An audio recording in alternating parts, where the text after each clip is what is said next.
Jom teman saya buat cencaru bakar dan sambal kicap.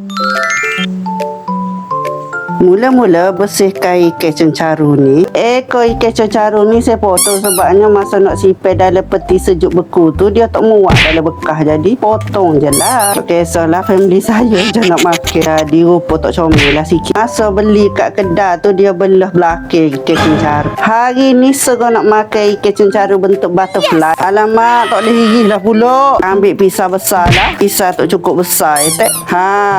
Ni baru cukup besar. Ya, hirih macam dalam video tu. Cara hirih tu asyik awak boleh tengok dalam video lah. Saya tak reti nak oyak cara gano tak cukup kuat nak katak tu, saya guna alu lesung lah nak katak tu macam dalam video tu. Kuatnya tu saya tak tahulah, ikut cita rasa masing-masing lah. Saya buat ni asal boleh je. Tenaga lelaki tak ada sebab kerja. Okey, dah boleh dah tu. Okey, saya hirih berabi. Okey, nampak dah hasil dia. Okey, cantik jadi dah. Ni hasil selepas saya hirih lah. Cuci bersih ikan cencaru tu. Kalau ada insang, buatlah insang tu. Ni hasil selepas cuci ikan. Lumur dengan garai kunyit. Kalau si awak tak ada garai kunyit, si awak letaklah garai dengan serbuk kunyit. Sebelum ni saya pernah buat dah resepi garai kunyit. Kalau si awak nak tengok, tengoklah video sebelum-sebelum ni dah. Lumurlah garai kunyit tu belakang depan dah.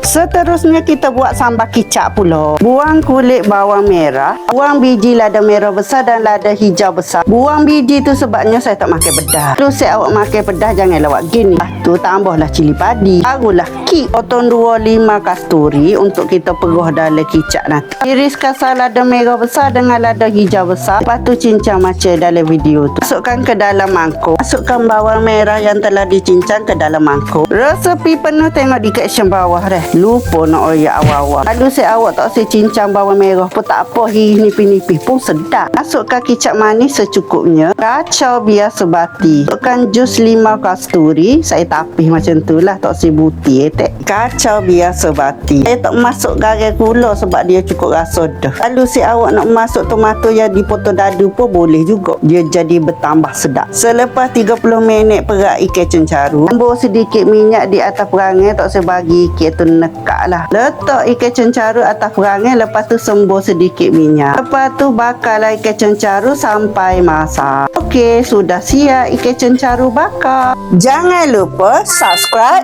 like, komen, share video ini. Terima kasih.